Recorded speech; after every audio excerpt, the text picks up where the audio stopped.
ജനുവരി മാസമാണ് നമ്മുടെ ഗോപൻ സ്വാമിയെ പറ്റിയിട്ടുള്ള കുറേ റിപ്പോർട്ടുകൾ വന്നത്. നമ്മളെല്ലാവരും ഞെട്ടിപ്പോയിരുന്നു. കാരണം എന്താണെന്ന് വെച്ച് കഴിഞ്ഞാൽ ഇപ്പോഴും ഇങ്ങനെയുള്ള മനുഷ്യന്മാരൊക്കെ ഉണ്ടോ എന്നുള്ള തരത്തിൽ.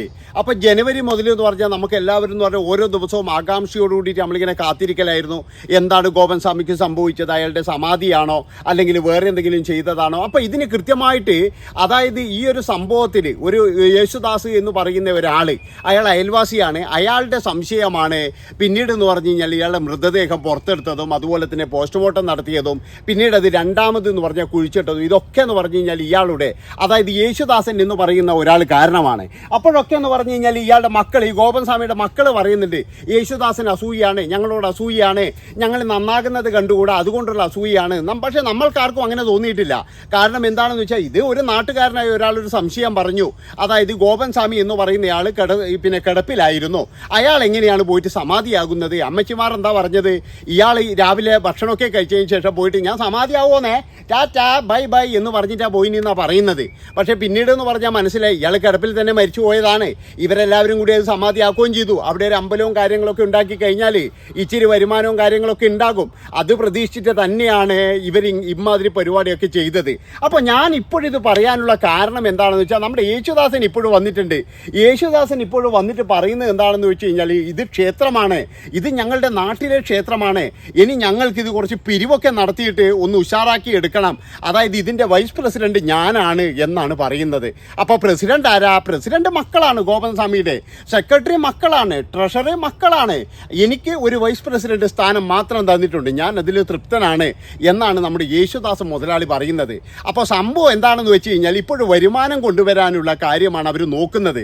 ഈ ക്ഷേത്രവും ഇതൊക്കെ നടന്നു, സമാധിയും കാര്യങ്ങളൊക്കെ നടന്നു. അപ്പോഴിനി അങ്ങോട്ട് എന്ന് പറഞ്ഞു കഴിഞ്ഞാൽ ഈ ഭക്തജന പ്രവാഹമായിരിക്കും എന്നാണ് ഇവർ കരുതിയത്. പക്ഷേ പ്രതീക്ഷിച്ചതുപോലെ ഒന്നും നടന്നിട്ടില്ല. ആകെ എന്ന് പറഞ്ഞു കഴിഞ്ഞാൽ കിട്ടിയത് സുരേഷ് ഗോപി 2 ജേഴ്സി പശുക്കളെ കൊടുത്തു എന്നുള്ളതാണ്. അത് മറ്റേ ശങ്കരാടി പറയുന്ന പോലെ ഇത്തിരി തേങ്ങാ പിണ്ണാക്ക്, ഇത്തിരി മറ്റേ ഇത്തിരി ഇങ്ങനെ സറസറാന്ന് വീഴൂല എന്ന് പറഞ്ഞ പോലെ ഈ ഗോപൻ സ്വാമീൻ്റെ കുടുംബത്തിന് അവസാനം ജീവിക്കാനുള്ള വഴിയില്ല എന്ന് പറഞ്ഞപ്പോഴേ നമ്മളെ സുരേഷ് ഗോപി കൊണ്ടുപോയിട്ട് 2 ജേഴ്സി പശുവിനെ കൊടുത്തു. അതുകൊണ്ടാണ് ഇപ്പോൾ ജീവിക്കുന്നതെന്നാണ് അമ്മ പറയുന്നത്. പക്ഷേ യേശുദാസൻ പറയുന്നത് നമുക്ക് കേരളം മുഴുവൻ ഒരു പിരിവ് നടത്തണം. അതുമാത്രവുമല്ല റോഡൊക്കെ എന്ന് പറഞ്ഞു കഴിഞ്ഞാൽ നല്ല രീതിയിൽ ടാറിങ് ചെയ്ത് കിട്ടണം. പിന്നെ എന്ന് പറഞ്ഞാൽ ഇനി എന്തെങ്കിലും ഗ്രാൻഡോ അങ്ങനെ എന്തെങ്കിലും ഉണ്ടെങ്കിൽ അതും വാങ്ങിച്ചെടുക്കണം എന്നൊക്കെയാണ് നമ്മൾ യേശുദാസൻ പറയുന്നത്. യേശുദാസൻ ഇതിൻ്റെ അകത്തുനിന്ന് കിട്ടേണ്ടതൊക്കെ ഇപ്പം കിട്ടുന്നുണ്ട്. അതുകൊണ്ട് യേശുദാസൻ എന്താണ് സമാധാനമായി.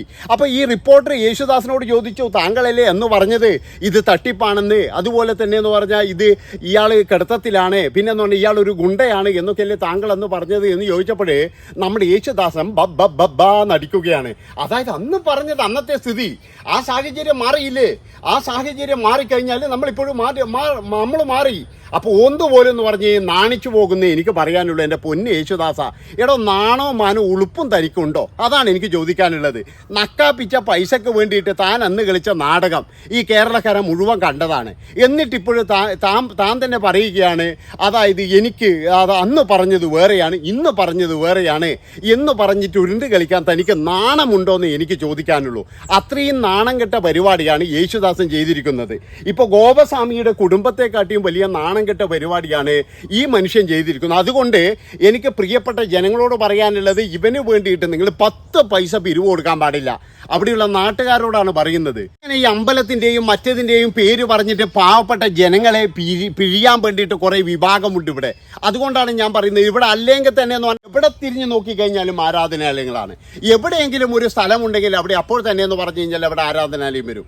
അതിന് മതവുമില്ല, ജാതി ഒന്നുമില്ല, എവിടെ നോക്കിക്കഴിഞ്ഞാലും ഇത് തന്നെയാണ്. അപ്പോൾ പ്രത്യേകിച്ച് എന്ന് പറഞ്ഞാൽ എനിക്ക് തോന്നുന്നത് ഇത് ഏറ്റവും കൂടുതൽ നമ്മളെ ഹിന്ദു സംഘടനയിലാണെന്ന് എനിക്ക് തോന്നുന്നത്. കാരണം എന്താണെന്ന് വെച്ച് കഴിഞ്ഞാൽ ഹിന്ദുക്കളൊരു പ്രത്യേക വിഭാഗമാണ്. അന്ധവിശ്വാസത്തിൻ്റെ അങ്ങേ അറ്റത്താണ് ചില ടീമുകൾ. അതിനാണെങ്കിൽ പിന്തുണക്കാനായിട്ട് കുറച്ച് ഐക്യവേദി എന്ന് പറഞ്ഞിട്ട് കുറേ എണ്ണം, അതുപോലെ തന്നെ എന്ന് പറഞ്ഞാൽ സമൂഹത്തോട് ദേഷ്യമുള്ള, അല്ലെങ്കിൽ ഈ കേരളത്തിലെ രാഷ്ട്രീയമാണല്ലോ ഇതിൻ്റെയൊക്കെ ഒരു നെടുന്തൂണ് എന്ന് പറഞ്ഞാൽ, അപ്പോൾ അതിനോട് ദേഷ്യമുള്ള കുറേ ആൾക്കാർ വന്നിട്ട് ഇതിനെ അങ്ങ് പിന്താങ്ങും. അത് തന്നെയാണ് ഇവിടെയും സംഭവിച്ചിട്ടുള്ളത്. അല്ലാതെ എന്ന് പറഞ്ഞു കഴിഞ്ഞാൽ നിങ്ങൾ ആലോചിച്ച് നോക്കണം, അയാളുടെ ചരിത്രം തന്നെ തന്നെ ആലോചിച്ചു കഴിഞ്ഞാൽ അയാൾ ഒരു ചുമട്ട് തൊഴിലാളിയായിരുന്നു. അതുപോലെ തന്നെ എന്ന് പറഞ്ഞാൽ അയാളെ കുടുംബക്കാർ തന്നെ പറയുന്നുണ്ട് ഈ ഗോപൻ സ്വാമി എന്ന് പറയുന്നത് ഒരു ചട്ടമ്പിയായിരുന്നു. അയാളെന്ന് പറഞ്ഞ കുടുംബത്തിനും ആർക്കും ഒരു ഉപകാരവും ഇല്ലാതെ അതുപോലെ തന്നെ എന്ന് പറഞ്ഞാൽ വെട്ടുകേസിൽ പ്രതി വരെയായിരുന്നു. അയാളെയാണ് പിന്നീട് ഇവരെല്ലാവരും പൂജിക്കുന്നത്. അതായത് സ്വന്തം ജീവൻ തന്നെ രക്ഷിക്കാൻ കഴിയാത്ത ഒരു സ്വാമിയാണ് പിന്നീട് എല്ലാവരുടെയും രക്ഷകനായിട്ട് അവിടെ അവതരിച്ചത് എന്നുള്ളതാണ്. അതിന് ഇവരൊക്കെ കണ്ടെത്തിയ മാർഗം എന്താണ്? ഇങ്ങനെയുള്ള മാർഗങ്ങൾ. ആ വീട്ടുകാരെ ഞാൻ കുറ്റം പറയുന്നില്ല, ആ അമ്മയെ ഞാൻ കുറ്റം പറയുന്നില്ല, ഗോപൻ സ്വാമിയുടെ ഭാര്യയെയും മക്കളെയും ഞാൻ കുറ്റം പറയുന്നില്ല. കാരണം എന്താണെന്ന് വെച്ച് കഴിഞ്ഞാൽ അവരുടെ എന്ന് പറഞ്ഞു കഴിഞ്ഞാൽ മണ്ണിൽ ജോലി ചെയ്യാൻ മടിയാണ്. അതുകൊണ്ട് തന്നെ ഈ അമ്പലമായി ഇതിലെന്തെങ്കിലും ഒരു വരുമാനം വരുന്നതും കാത്തിട്ടാണ് ഈ അമ്മയും മക്കളും എല്ലാവരും നിൽക്കുന്നത്. അല്ലാതെ വേറെ ഒന്നുമല്ല. എന്താ വെച്ചാൽ എന്തെങ്കിലും ഒരു തീർത്ഥാടന കേന്ദ്രമായി കഴിഞ്ഞാൽ, ഒരു വലിയൊരു ആശ്രമമായി കഴിഞ്ഞാൽ അതിൽ നിന്നും കുറച്ച് തുട്ടുകൾ കിട്ടും എന്നുള്ള ഒരു ഇതിൽ തന്നെയാണ്. പിന്നെ അത് മാത്രവുമല്ല, ഇവരൊക്കെ എന്ന് പറഞ്ഞാൽ അന്ധവിശ്വാസത്തിൻ്റെ അങ്ങേ തലക്കിലാണുള്ളത്. അതുകൊണ്ട് തന്നെ എന്ന് പറഞ്ഞാൽ ഇവരെയൊന്നും തിരുത്താൻ വേണ്ടിയിട്ട് ഒരു മനുഷ്യന്മാർക്കും കഴിയില്ല. കാരണം അത്രത്തോളം അന്ധവിശ്വാസികളാണ്. ഇവരൊക്കെ പറയുന്നത് ചിലപ്പോൾ കേട്ട് കഴിഞ്ഞാൽ നമ്മളൊക്കെ ഇങ്ങനെ മുകളിലോട്ട് നോക്കി നടക്കേണ്ടി വരും. അതാണ് പറയുന്നത്. അപ്പോൾ യേശുദാസിനെ പോലെയുള്ള കുറച്ച് ടീമുകൾ ഇപ്പോഴും അവരുടെ കൂടെ കൂടിയിട്ടുണ്ട്.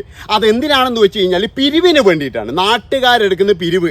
ഞാൻ പറഞ്ഞല്ലോ, ഏറ്റവും കൂടുതൽ എന്ന് പറഞ്ഞാൽ നമുക്ക് പൈസ ഉണ്ടാക്കാൻ പറ്റുന്നത് ഇപ്പോഴും ചാരിറ്റി, അതുപോലെ ഭക്തി, അതുപോലെ തന്നെ ജ്യോതിഷം, അന്ധവിശ്വാസം, പൂജകൾ, ഇതൊക്കെയാണ്. ഇപ്പോൾ ഹരി പത്തനാപുരം എന്ന് പറയുന്ന ആ ഒരു ജ്യോതിഷം പറഞ്ഞതെന്താ? എനിക്ക് വേണമെങ്കിൽ ഒരു ദിവസം 2 ലക്ഷം രൂപ വരെ എനിക്ക് ഉണ്ടാക്കാം. കാരണം എന്താ വെച്ചാൽ അത്രയും ആൾക്കാർ എൻ്റെ അടുത്ത് വരുന്നുണ്ട്. പക്ഷേ ഞാൻ അവരോടൊക്കെ പറയുന്നത് ഇതിലൊന്നും ഒരു കാര്യവുമില്ല എന്നാണ്. എനിക്ക് ഏറ്റവും ഇഷ്ടപ്പെട്ട ഒരു വ്യക്തിയാണ് ഈ ഹരി പത്തനാപുരം എന്ന് പറഞ്ഞ ജ്യോതിഷൻ.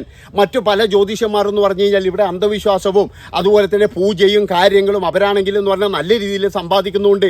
ഇവിടെ എല്ലാ ജ്യോതിഷന്മാരും ഇപ്പോഴും നിങ്ങൾ ആലോചിച്ചിട്ടുണ്ടോ?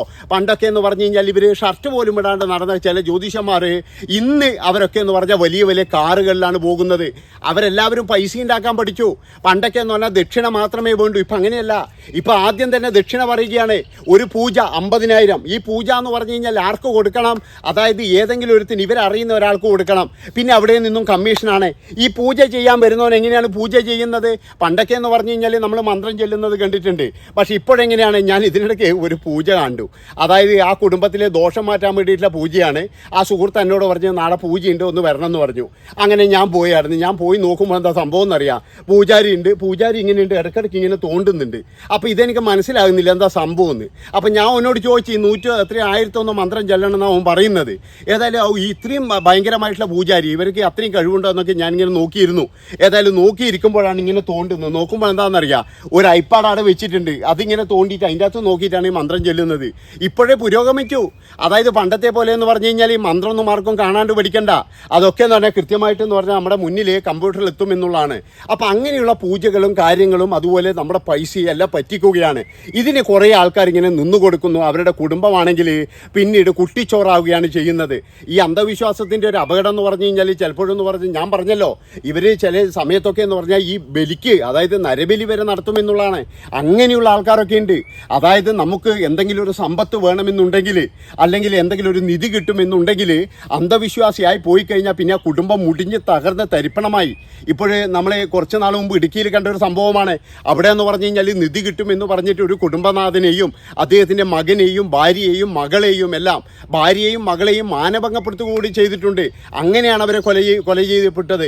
ആ വീട്ടിൽ എന്ന് പറഞ്ഞാൽ കൃത്യമായിട്ട് പൂജയും കാര്യങ്ങളൊക്കെ നടക്കാറുണ്ട്. നാട്ടുകാർ ആരുമായിട്ടും അയാൾക്കൊരു ബന്ധവുമില്ല. ഇതുപോലെ അന്ധവിശ്വാസത്തിൽ വീണുപോയൊരു കുടുംബം തന്നെയാണ്.